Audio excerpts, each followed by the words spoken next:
নমস্কার, আমি সুকৃতি দান। আশা করি আপনারা সবাই ভালো আছেন। আপনারা সবাই দেখছেন অ্যাস্ট্রো সলিউশন। আজকে আমি আলোচনা করব কতগুলো শুভ যোগ নিয়ে, যে যোগগুলো থাকলে আপনার জীবনে উন্নতি অবশ্যম্ভাবী। মূল আলোচনা আসার আগে আমাদের জানিয়ে রাখি, অ্যাস্ট্রো সংক্রান্ত নিত্য টিপস পেতে আমার এই অ্যাস্ট্রো সলিউশন চ্যানেলটিকে সাবস্ক্রাইব করুন, পাশে থাকে বেল আইকনে ক্লিক করুন। চলে আসি মূল আলোচনায়। প্রথমেই আমি যে যোগটা নিয়ে আলোচনা করব সেটা হচ্ছে পঞ্চমহাপুরুষ যোগ। নেক্সট যে যোগটা নিয়ে আলোচনা করবো সেটা হচ্ছে লক্ষ্মী যোগ। লাস্ট যে যোগটা নিয়ে আলোচনা করবো সেটা হচ্ছে সরস্বতী যোগ। এই তিনটে যোগ নিয়ে মেনলি আমরা আলোচনা করব। প্রথম আমি যে যোগটা নিয়ে আলোচনা করব সেটা হচ্ছে, আপনাদের জন্য যে আলোচনাটা করব সেটা হচ্ছে পঞ্চমহাপুরুষ যোগ। পঞ্চমহাপুরুষ যোগ বলতে গেলে আমাদের একটা কথা খুব ভালোভাবে ক্লিয়ার করতে হবে। পঞ্চমহাপুরুষ অর্থাৎ পাঁচটা মহাপুরুষ, মানে এখানে পাঁচটা গ্রহকে ইন্ডিকেট করা হচ্ছে। অর্থাৎ আপনার জন্মছকে বা কারো জন্মছকে যদি মঙ্গল, বুধ, বৃহস্পতি, শুক্র অথবা শনি, এই পাঁচটা গ্রহের মধ্যে কোনো একজন অথবা পাঁচটা গ্রহই হতে পারে, এদের মধ্যে যে কোনো একটা গ্রহ অর্থাৎ তার মধ্যে কোনো একটা পঞ্চমহাপুরুষ যোগ ক্রিয়েট করে দেবে। অর্থাৎ এই মঙ্গল, বুধ, বৃহস্পতি, শুক্র, শনি এই গ্রহের মধ্যে যে কোনো একটা গ্রহ যদি কেন্দ্রভাবে অবস্থান করে সক্ষেত্রী, উচ্চস্থ বা মূল ত্রিকোণে অবস্থান করে, অর্থাৎ সক্ষেত্রী বা উচ্চস্থ হয়, অর্থাৎ কেন্দ্রভাব মানে আমরা জানি হচ্ছে লগ্ন, চতুর্থ, সপ্তম, দশমে, এবং এই চারটে ভাবের মধ্যে সব থেকে স্ট্রংলি কেন্দ্রের ভাব হচ্ছে দশম ভাব। অর্থাৎ আমি বলতে চাই সেই কথাটা, মঙ্গল হতে পারে, বুধ হতে পারে, বৃহস্পতি হতে পারে, শুক্র হতে পারে, অথবা শনি হতে পারে, অথবা এদের মধ্যে দু তিনটে গ্রহ যে কোনো একটা হতে পারে, দুটো গ্রহ এমন করেছে, যে কোনো যে গ্রহটা করবে তার জন্য একটা পঞ্চমহাপুরুষ যোগ ক্রিয়েট করবে। অর্থাৎ এই গ্রহগুলোর মধ্যে যে কেউ যদি কেন্দ্রে অবস্থান করে সেটা তার সক্ষেত্রী ভাব থাকে অথবা তার উচ্চস্থ ভাব থাকে, তাহলে সেইখানে পঞ্চমহাপুরুষ যোগ ক্রিয়েট করে। এই পঞ্চমহাপুরুষ যোগের আন্ডারে প্রতিটা গ্রহের ওয়াইজ আমরা পাঁচটা ভাগে বিভক্ত করা হয়েছে। নাম্বার 1 সেটা হচ্ছে রুচক যোগ। রুচক যোগ মানে যদি মঙ্গল আপনার বাচ্চাটে যোগকারক হয়ে, অর্থাৎ যোগকারক মানে অর্থাৎ আপনার জন্মছকে মঙ্গল যদি শুভ হয়ে আপনার লগ্নের রেসপেক্টে অথবা চন্দ্রের রেসপেক্টে, রাশির রেসপেক্টে যদি লগ্নে, চতুর্থে, সপ্তমে, দশমে অবস্থান করে সক্ষেত্রী বা উচ্চস্থ থাকে। আমরা জানি মঙ্গলের সক্ষেত্রী স্থান কি বৃশ্চিক রাশি বা মেষ রাশি, এবং উচ্চস্থ স্থান হচ্ছে মকর রাশির ঘর। সুতরাং কোনোভাবে মঙ্গল আপনার জন্মছকে লগ্ন, চতুর্থে, সপ্তম বা দশমে থেকে যদি কোনোভাবে বৃশ্চিক রাশি, মেষ রাশি অথবা যদি মকর রাশিতে অবস্থান করে উচ্চস্থ হয়ে যায়, তাহলে কিন্তু মঙ্গলের দ্বারা যে পঞ্চমহাপুরুষ যোগ সেটা হচ্ছে রুচক যোগ তৈরি করে। আমরা জানি মঙ্গল কি করে, মানুষের মধ্যে ক্ষমতা দেয়, বীর্য দেয়, মানুষের হার নামানোর একটা শক্তি দেয়, মানুষের মধ্যে পুলিশ, মিলিটারি এই সমস্ত লাইনে চাকরি পাওয়ার সম্ভাবনাকে ক্রিয়েট করে।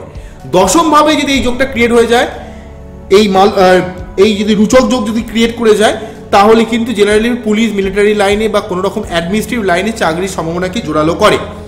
অন্যদিক থেকে এই মঙ্গল থাকলে মানুষ সুন্দর সবল একটা স্বাস্থ্যবান হয়, খুব সাহসী হয়, পরাক্রমী হয়, বিখ্যাত হয়ে ওঠে, এবং তার পুলিশ বা এই ধরনের লাইনে বা কোনো রকম অ্যাডমিনিস্ট্রেটিভ লাইনে তার কিন্তু জীবনের সাফল্য আসে, এবং তার একটা কোনো ভালো জব পাওয়ার একটা সম্ভাবনা ক্রিয়েট করে। তবে জব পাওয়ার সম্ভাবনাটা ম্যাক্সিমাম ভাবে আমি ক্রিয়েট করতে দেখেছি যদি মঙ্গল দশম ভাবে থেকে উচ্চস্থ বা সক্ষেত্রী থাকে।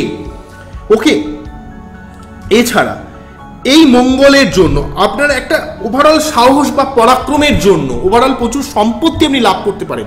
অর্থাৎ মঙ্গল দেবের যেমন দেয় না প্রচুর সম্পত্তি, একটা আপনার মোরালিটি, ঠিক আছে, আপনার ভাইদের সঙ্গে একটা সুন্দর সম্পর্ক, আপনার সম্পত্তি লাভ করা, আপনার জীবনে পরাক্রম, কোনো প্রচেষ্টা, এই সমস্ত জায়গা থেকে আপনি শুভফল লাভ করবেন।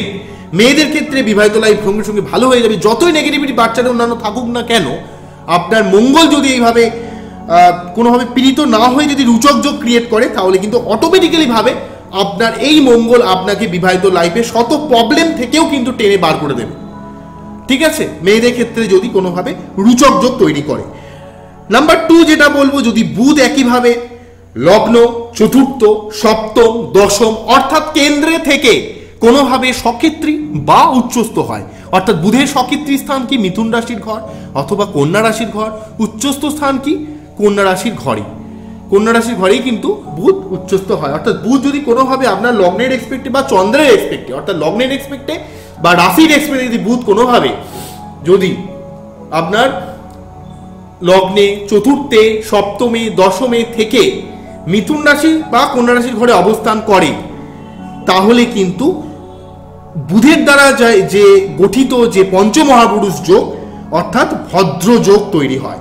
এই ভদ্র যোগের জন্য মানুষ প্রচণ্ড বুদ্ধিমান হয়, মানুষের সুন্দরভাবে মানুষের সঙ্গে মিশতে পারে, কমিউনিকেট করতে পারে, তার একটা ভালো কমিউনিকেটিং পাওয়ার থাকে, সে খেলাধুলা করতে ভালোবাসবে, তার মধ্যে কোনো কিছু ক্রিয়েটিভ থাকবে, খুব সহজেই মানুষের সঙ্গে মিশে যাওয়ার একটা ক্ষমতা, তার সুন্দর দেহের গঠন, দীর্ঘায়ু, তার বাক চাতুরতা বা বাক চাতুর্য যেটা বলা হয় সেটা খুব সুন্দর হয়, সে খুব সুন্দরভাবে মানুষের সঙ্গে মিশতে পারে, কমিউনিকেট করতে পারে, ঠিক আছে। এবং এই বুধের জন্য তার জীবনে ক্রিয়েটিভ ফিল্ডে তার জীবনে কিন্তু বিশাল উন্নতি লাভ করার একটা সম্ভাবনা ক্রিয়েট করে। এই যদি বুধের দ্বারা তৈরি যে পঞ্চমহাপুরুষ যোগ অর্থাৎ ভদ্রযোগ যদি আপনার বাচ্চারে থাকে, তাহলে এই ব্যাপারগুলো আপনি দেখতে পারবেন। পরবর্তী আমি যেটা বলবো, বৃহস্পতির দ্বারা যে পঞ্চমহাপুরুষ যোগটা তৈরি হয়, অর্থাৎ আপনার বাচ্চাতে যদি বৃহস্পতিদেব লগ্নের রেসপেক্টে বা চন্দ্রের রেসপেক্টে যদি লগ্নে বা রাশিতে বা চতুর্থে, সপ্তমে, দশমে অর্থাৎ সেটা লগ্নের এক্সপেক্টে হতে পারে বা রাশির এক্সপেক্টে হতে পারে, এটা সবার ক্ষেত্রেই প্রযোজ্য, যদি বৃহস্পতিদেব অবস্থান করে সক্ষেত্রী বা উচ্চস্থ হয়, অর্থাৎ বৃহস্পতিদেব কোথায় গিয়ে সক্ষেত্রী হয়, আমরা জানি বৃহস্পতিদেব কোথায় গিয়ে সক্ষেত্রী হয়, ধনুরাশির ঘরে বা মীন রাশির ঘরে। উচ্চস্থ কোথায় হয় বৃহস্পতিদেব? কর্কট রাশির ঘরে। অর্থাৎ বৃহস্পতিদেব লগ্নের এক্সপেক্টে বা রাশির এক্সপেক্টে প্রথম ঘরে অর্থাৎ লগ্ন বা রাশিতে, চতুর্থ ভাবে, সপ্তম ভাবে, দশম ভাবে অবস্থান করে যদি সক্ষেত্রী বা উচ্চস্থ হয় অর্থাৎ মীন রাশি বা ধনুরাশিতে অবস্থান করে অথবা যদি কর্কট রাশিতে অবস্থান করে, তাহলে কিন্তু এই বৃহস্পতির দ্বারা গঠিত পঞ্চমহাপুরুষ যোগ অর্থাৎ হংস যোগ তৈরি হয়। এই হংস যোগের জন্য আপনার মধ্যে একটা আকর্ষণীয় চেহারা থাকবে, আপনার মধ্যে অনেক শুভ গুণাবলী থাকবে, আপনি খুব সৎ হবেন, ন্যায়সঙ্গত হবেন, আপনার মনের যে মনোভাব, যে আপনার মধ্যে মনের একটা দৃঢ়তা থাকবে, একটা শুদ্ধ মন হবে, আপনার মধ্যে একটা স্পিরিচুয়াল মাইন্ড থাকবে, স্পিরিচুয়াল না হলেও আপনি খুব ইন্ডিপেন্ডেন্ট ক্যারেক্টারের হবেন, আপনার মনের মধ্যে একটা শুদ্ধতা বিরাজ করবে, আপনি ধনবান হবেন, হৃদয়বান হবেন, পরোপকারী হবেন, আপনার প্রচুর ধনসম্পত্তি আপনি কিন্তু লাভ করতে পারেন এবং আপনি জীবনে একজন প্রভাবশালী ব্যক্তিতে পরিণত হতে পারেন এবং আপনার জীবনে কিন্তু প্রচুর সম্মান লাভ করার কিন্তু একটা সম্ভাবনা ক্রিয়েট করেছে। এছাড়া আপনার মধ্যে একটা লোকপ্রিয়তা, একটা আভিজাত্যপূর্ণ চেহারা, একটা অ্যারিস্টোক্রেটিক ভাব বা হচ্ছে আপনার মধ্যে পবিত্রতা, উদারতা, এগুলো কিন্তু আমরা খেয়াল করব, ঠিক আছে। পরবর্তী আমি যেটা বলবো যে শুক্রের দ্বারা গঠিত যে পঞ্চমহাপুরুষ যোগ অর্থাৎ আপনার বাচ্চাটে যদি কোনোভাবে শুক্রদেব যদি কোনোভাবে আপনার বাচ্চাটে লগ্ন বা রাশিতে চতুর্থ, লগ্ন বা রাশির এক্সপেক্টে চতুর্থ ভাব অথবা সপ্তম ভাব অথবা দশম ভাবে অবস্থান করে উচ্চস্থ বা সক্ষেত্রী হয়, অর্থাৎ শুক্রদেব কোথায় সক্ষেত্রী হয়? বৃষ রাশির ঘর বা তুলা রাশির ঘরে, অথবা উচ্চস্থ কোথায় হয়? মীন রাশির ঘরে। অর্থাৎ শুক্রদেব যদি আপনার বাচ্চাদের লগ্ন বা রাশির এক্সপেক্টে লগ্ন বা রাশিতে চতুর্থে, সপ্তমে বা দশমে অবস্থান করে তুলা রাশি, বৃষ রাশি অথবা যদি মীন রাশিতে অবস্থান করে, তাহলে কিন্তু এই শুক্রের দ্বারা যে গঠিত যে পঞ্চমহাপুরুষ যোগ সেটা মালব্য যোগ তৈরি করে। মালব্য যোগ যাদের জন্মছকে থাকবে তার মধ্যে একটা প্রচুর ধনসম্পত্তি লাভ করার ক্ষমতা কিন্তু থাকবে, সে জীবনে কিন্তু প্রচুর ধনসম্পত্তি লাভ করতে পারবে, সে খুব ঐশ্বর্যশালী হবে, পরিবারের সবাইকে নিয়ে সে খুব সুখী থাকবে, সে খুব বিদ্বান হবে, গাড়ি বাড়ি প্রচুর সম্পত্তির মালিক হওয়ার একটা সম্ভাবনা ক্রিয়েট করবে, তার মধ্যে একটা আকর্ষণীয় ক্ষমতা, তার মধ্যে একটা সুশ্রী ভাব, তার মধ্যে একটা অসাধারণ উইল পাওয়ার থাকবে, অসাধারণ একটা ইচ্ছা শক্তি থাকবে, শুধু যে দৈহিক শক্তি থাকবে তাই নয়, তার মধ্যে একটা অসম্ভব সাহস, একটা সিদ্ধান্ত নেওয়ার ক্ষমতা দেখতে পাওয়া যাবে। এছাড়া সে খুব জ্ঞানী হবে, ধনবান হবে, সে খুব সর্বসম্মান সে লাভ করবে এবং তার জীবনে কিন্তু একটা ওভারঅল একটা গুডউইল থাকবে, ওভারঅল তার মধ্যে মান সম্মান, খ্যাতি, প্রতিপত্তি, অর্থ, ঠিক আছে। কারণ শুক্রদেব কিন্তু মানুষের মধ্যে কিন্তু প্রচুর অর্থ প্রদান করে এবং তার মধ্যে একটা আকর্ষণী ক্ষমতা কিন্তু প্রদান করে। শুক্রের মতো এমন একটা অসপিসিয়াস প্ল্যানেট, এমন একটা শুভ গ্রহ, বৃহস্পতি বা শুক্রের মতো এই সমস্ত গ্রহরা যখনই এই ধরনের পঞ্চমহাপুরুষ যোগ তৈরি করবে, অটোমেটিক্যালি ভাবে তাদের লাইফে কিন্তু প্রচুর ধন সম্পত্তি প্রদান করবে। ওকে, এবং সেই সঙ্গে তাদের মধ্যে কিন্তু বৃহস্পতি দেবের এমন যারা পঞ্চমহাপুরুষ যোগ অর্থাৎ হংসযোগ থাকলে মানুষের মধ্যে সৎ, চরিত্রবান, ঠিক আছে, উদারতা তৈরি করবে।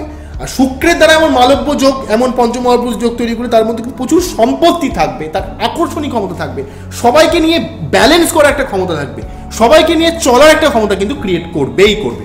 ওকে, পরবর্তী নাম্বার 5 যে পঞ্চমহাপুরুষ যোগ, শনির দ্বারা যে পঞ্চমহাপুরুষ যোগ তৈরি হয়, সেটা হলো যে শনি যদি আপনার বাচ্চাটি রাশি বা লগ্নের রেসপেক্টে যদি আপনার রাশি বা লগ্নে চতুর্থ ভাবে, সপ্তম ভাবে, দশম ভাবে অবস্থান করে সক্ষেত্রী বা উচ্চস্থ হয়, অর্থাৎ শনি কোন কোন ভাবে সক্ষেত্রী বা উচ্চস্থ হয়? কুম্ভ রাশির ঘরে বা মকর রাশির ঘরে, বা উচ্চস্থ হয় হচ্ছে তুলা রাশির ঘরে।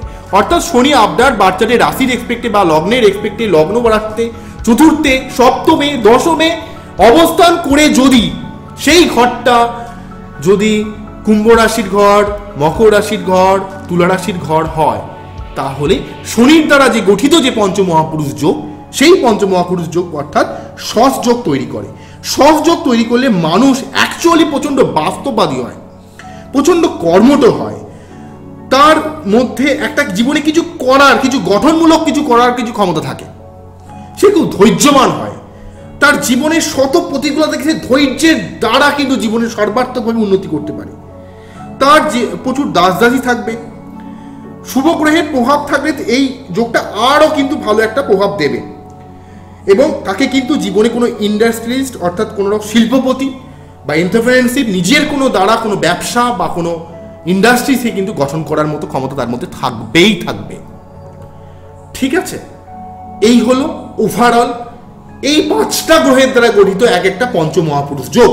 অর্থাৎ মঙ্গলের দ্বারা যে পঞ্চমহাপুরুষ যোগ গঠিত হয় সেটা হচ্ছে রুচক যোগ, বুধের দ্বারা যে পঞ্চমহাপুরুষ যোগ তৈরি হয় সেটাকে বলা হয় ভদ্র যোগ, বৃহস্পতির দ্বারা যে পঞ্চমহাপুরুষ যোগ তৈরি হয় সেটাকে বলা হয় হংস যোগ, শুক্রের দ্বারা যে পঞ্চমহাপুরুষ যোগ তৈরি করা সেটাকে বলা হয় মালব্য যোগ, এবং শনির দ্বারা যে পঞ্চমহাপুরুষ যোগ তৈরি হয় সেটাকে বলা হয় শস যোগ। এই 5টা ভাবে 5টা গ্রহের দ্বারা পঞ্চমহাপুরুষ যোগ তৈরি হয়। আপনার বাচ্চারা যদি কমপক্ষে 2টো বা 1টা পঞ্চমহাপুরুষ যোগ থাকে তাহলে আপনার কেল্লা ফতে, অর্থাৎ কেন্দ্রভাবে যদি কোনোভাবে থেকে এমন পঞ্চমহাপুরুষ যোগ তৈরি করে যায়, সেই গ্রহটা যদি আপনার লগ্নের এক্সপেক্টে শুভ হয় তো খুবই খুবই ভালো। ঠিক আছে, লগ্নের এক্সপেক্টে যদি শুভ হয়, তবে একটা কথা ক্লিয়ার করব, একটা বাচ্চাতে এই যে যোগগুলো থাকলেই যে আপনি খুব শুভ ফল পাবেন তা নয়, এটা নির্ভর করবে সেই গ্রহটা বাচ্চাটে কতটা স্ট্রং রয়েছে, আপনার লগ্ন কতটা স্ট্রং রয়েছে, আপনার বাচ্চাটে অ্যাকচুয়ালি ভাবে লগ্ন বা লগ্নপতি কতটা স্ট্রং রয়েছে, এবং সেই যে গ্রহটা এই পঞ্চমহাপুরুষ যোগ তৈরি করছে সে নিজে কতটা স্ট্রং রয়েছে তার উপর কিন্তু ডিপেন্ড করে এই পঞ্চমহাপুরুষ যোগ তৈরি হবে। আশা করি বুঝতে পারলেন পঞ্চমহাপুরুষ যোগটা। ওকে, নেক্সট যে যোগটা নিয়ে আলোচনা করব সেটা হচ্ছে লক্ষ্মী যোগ অর্থাৎ লক্ষ্মী যোগ। আপনার বাচ্চাটা কি সত্যি কোনো লক্ষ্মী যোগ রয়েছে?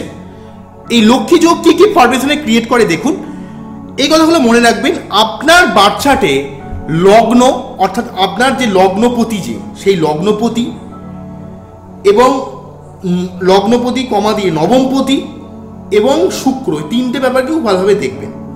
যদি আপনার বাচ্চাটে লগ্ন স্ট্রং হয়, এবং এই 3টে ক্রাইটেরিয়ার মধ্যে প্রথম 2টো ক্রাইটেরিয়া প্রয়োজন ইম্পর্টেন্ট, আপনার বাচ্চা যদি লগ্ন স্ট্রং হয় এবং নবমপতি, আপনার বাচ্চাটি যদি লগ্ন স্ট্রং হয় বা লগ্নপতি স্ট্রং হয়, এবং নাম্বার 2 বলবো আপনার বাচ্চার যদি নবমপতি যদি কেন্দ্র বা কোণে থেকে উচ্চস্থ বা সক্ষেত্রী থাকে, তাহলে কিন্তু এই যোগের সৃষ্টি হয়। এবং সেই সঙ্গে যদি আপনার বাচ্চার শুক্র স্ট্রং থাকে বা কেন্দ্র বা কোণে থাকে, তাহলে এই যোগের পাওয়ারটা অনেক অংশে বৃদ্ধি পায়।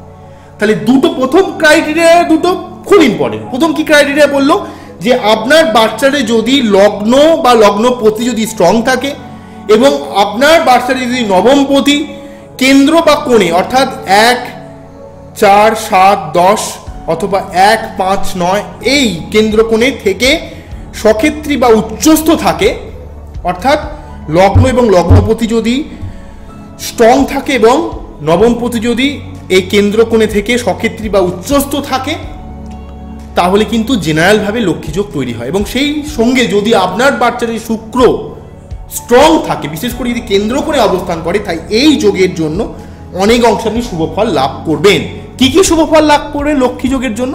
প্রথমে হচ্ছে আপনার খুব সৌভাগ্য থাকবে, আপনি খুব সৌভাগ্যশালী হবেন, আপনি জীবনে প্রচুর ধন সম্পত্তি লাভ করবেন, আপনার মধ্যে একটা জ্ঞান প্রজ্ঞা আকর্ষণীয় ব্যক্তিত্ব থাকবে, আপনার মধ্যে একটা স্থায়ী সুনাম উপভোগ করার একটা ক্ষমতা থাকবে, আপনার মধ্যে একটা অ্যাডমিনিস্ট্রেটিভ ক্ষমতা বা ম্যানেজিং যে ক্ষমতা সেটা প্রচণ্ড থাকবে, সবাইকে নিয়ে আপনি একটা চালানোর একটা ক্ষমতা আপনার মধ্যে থাকবে, সর্বোচ্চ পদে বা একটা উপরে উচ্চ পদে আসীন হওয়ার একটা ক্ষমতা আপনার মধ্যে কিন্তু প্রদান করবে।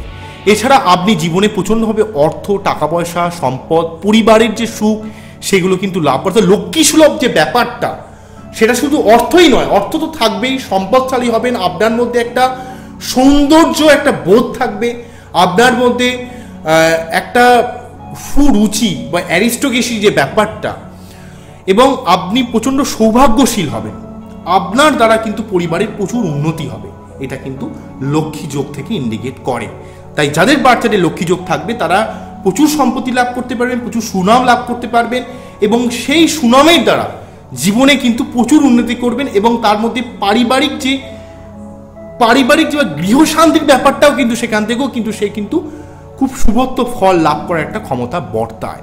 জেনারেলভাবে অর্থের দিক থেকে, সৌভাগ্যের দিক থেকে, নামযশের দিক থেকে, সুনামের দিক থেকে, উচ্চ পদে আসীনের দিক থেকে ও উচ্চ পদে পাওয়ার দিক থেকে কিন্তু এখানে লক্ষ্মীযোগ তার জন্মছকে শুভ ফল বর্তাবে।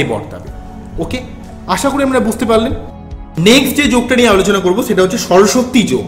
সরস্বতী যোগ এখান থেকেই অলরেডি দেখতে পাচ্ছি, সরস্বতীকে আমরা জানি বিদ্যার দেবী, আমাদের প্রজ্ঞা, আমাদের জ্ঞান লাভ করার দেবী। তাই এখানে সরস্বতী যোগ ইন্ডিকেট করছে আমাদের বাচ্চাদের যে তিনটে অসপিসিয়াস প্ল্যানেট আছে, সব থেকে নৈসর্গিক শুভ গ্রহের মধ্যে যে চারটে রয়েছে তার মধ্যে মেন যে তিনটে গ্রহ রয়েছে অর্থাৎ বৃহস্পতি, শুক্র এবং বুধ।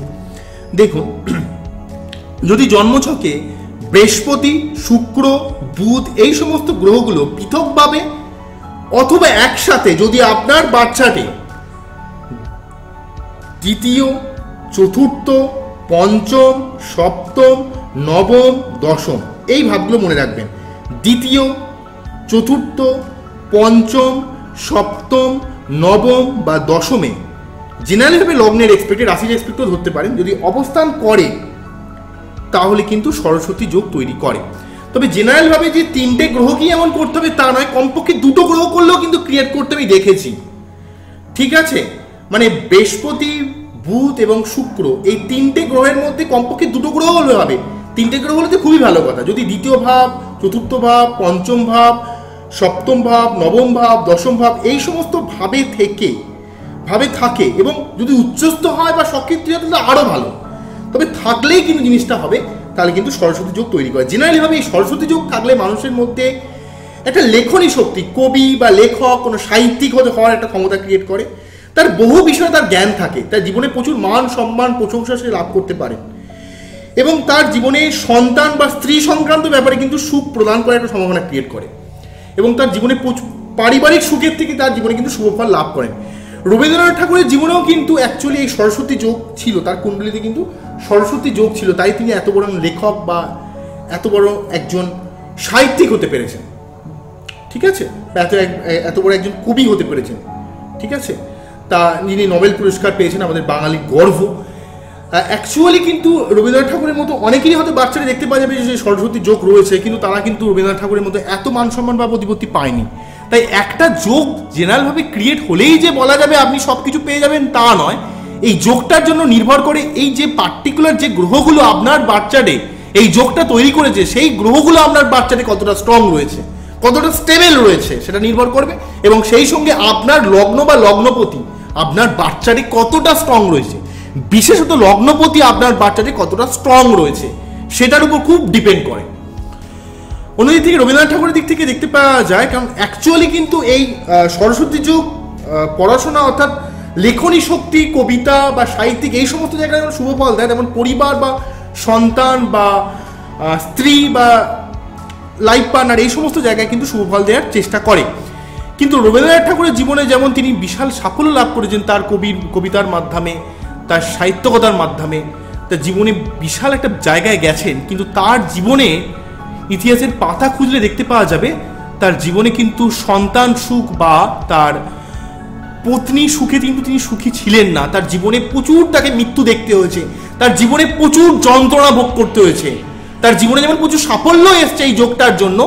জেনারেলভাবে কিন্তু এই সরস্বতী যোগ থাকলে মানুষের সন্তান এবং স্ত্রীর দিক থেকে কিন্তু জীবনে সুখী হওয়ার সম্ভাবনা ক্রিয়েট করে। শুধু সাহিত্যিক বা কবি যে হবেন তা না, এগুলো থেকেও কিন্তু শুভ একটা ফল আসার সম্ভাবনা ক্রিয়েট করে। কিন্তু রবীন্দ্রনাথ ঠাকুরের জীবনে কিন্তু তাকে জীবনে প্রচুর মৃত্যু দেখতে হয়েছে। তার স্ত্রী মারা গেছেন অনেক অল্প বয়সে, তাকে সন্তান শোকে তাকে বিহ্বল হতে হয়েছে, তাকে অনেক কষ্ট পেতে হয়েছে, তাকে জীবনে প্রচুর মৃত্যু যন্ত্রণা ভোগ করতে হয়েছে। তাই একটা যোগ থাকলেই যে বাচ্চাটি আমি এবার সব ফল পেয়ে যাবেন তা নয়, বাচ্চাটির সার্বিক অর্থে কিন্তু বিচার করা প্রয়োজন।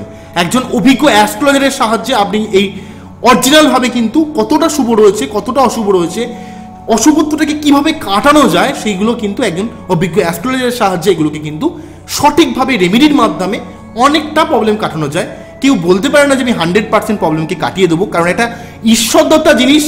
দেখবেন যে দোষগুলো থাকে না, দেখবেন ফ্যামিলি পরম্পরায় সেই দোষগুলো চলে আসছে। দেখবেন কারো বাচ্চারা দেখা যাচ্ছে গ্রহণ দোষ রয়েছে, সূর্য রাহু দোষ, তার বাবার জন্মছকে বা তার মায়ের জন্মছক দেখলেও দেখা যায় সেই গ্রহণ দোষ বা কিছু একটা দোষ বা তার দাদুর জন্মছকে এই পূর্বপুরুষ থেকে জিনিসগুলো কিন্তু ঘুরে ঘুরে আসে। ঠিক আছে, অতটা সহজ নয়, এগুলো একটা ঐশ্বরিক ক্ষমতা, একটা ঈশ্বর এটা দিচ্ছেন। ঠিক আছে, এইভাবে কিন্তু জিনিসগুলো তৈরি হচ্ছে। সেখানটা মানুষ তো ঈশ্বরের উপরে নয়, মানুষ তো ইউনিভার্সের উপরে নয়, সব তো প্রবলেম সলভ করা যায় না, তবে অনেকটা মিনিমাইজ করা যায়। যতটা প্রবলেম আমরা আসছিল, ধরুন আপনি যুদ্ধক্ষেত্রে এমনি যুদ্ধ করতে নেমেছেন আর বর্ম পরে যুদ্ধক্ষেত্রে নেমেছেন, আপনাকে খোঁচা মারলে ডিরেক্ট এসে লাগতো, কিন্তু যখন বর্ম পরে লেগেছেন যুদ্ধ করতে তখন আপনার হয়তো খোঁচা মারলে আপনার লাগবে, কিন্তু সেই বর্মটা আপনাকে যত সম্ভব গার্ড দেবে। যেমন বৃষ্টি পড়লে যেমন সমস্ত জায়গাটা ভিজে যায়, ছাতা ছাড়া যদি আপনি বৃষ্টিতে হাঁটেন তাহলে কি হয়, আমার গা মুখ মাথা সব ভিজে যায়, গোটা গা পুরো জলমগ্ন হয়ে যায়। কিন্তু ছাতা ধরলে কি হয়, আপনার ডিরেক্টলি মাথার উপর বৃষ্টিটা কিন্তু পড়ে না, কিন্তু যখন বৃষ্টি খুব জোরে হয় তখন কিন্তু দেখবেন ছাতা ইউজ করলেও কিন্তু আপনার গা বা তারপরে গোটা জামা প্যান্ট ভিজে যায়। বৃষ্টির তীব্রতা অত্যাধিক বেশি হলে কিন্তু সেই ছাতা দিয়েও কিন্তু খুব বেশি কাজে লাগে না, কিন্তু আপনাকে ডিরেক্টলি মাথায় কিন্তু বৃষ্টিটা পড়ে না। ছাতা কিন্তু আপনাকে ডিরেক্টলি বৃষ্টির হাত থেকে বাঁচায়, কিন্তু বৃষ্টিকে কি আপনি থামাতে পারেন? বৃষ্টি কিন্তু বৃষ্টির মধ্যে পড়ছে। একটা ন্যাচারাল ডিজাস্টারকে কি কখনো থামানো যায়? সেটাই তার ঐশ্বরিক ক্ষমতা। সুতরাং আপনার বাচ্চাটা যে জিনিসটা রয়েছে সেটা কিন্তু বন্ধ করা যাবে না, সেটাকে মিনিমাইজ করা যেতে পারে বিভিন্নভাবে, রেমেডির মাধ্যমে, বিভিন্নভাবে একদম সঠিক গাইডলাইনের মাধ্যমে। আপনাকে বিভিন্ন দিক থেকে ঘুরিয়ে পেঁচিয়ে বললাম এই রাস্তা দিয়ে যাবেন, আপনি এই রাস্তা দিয়ে ঘুরে যান। সুতরাং জিনিসটা যাবেন ওখানেই, কিন্তু জিনিসটা ঘুরিয়ে দিয়ে গেলেন, তাহলে প্রবলেমটা হলো না। এইভাবে কিন্তু জিনিসগুলো কাজ করে।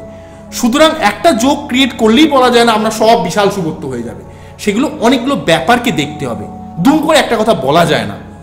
আশা করলাম আপনারা বুঝতে পারলেন। আমাদের অনুষ্ঠানটিকে কেমন লাগলো জানাবেন। আবারও দেখা হবে নতুন কোনো ভিডিও নিয়ে। নমস্কার, থ্যাংক ইউ।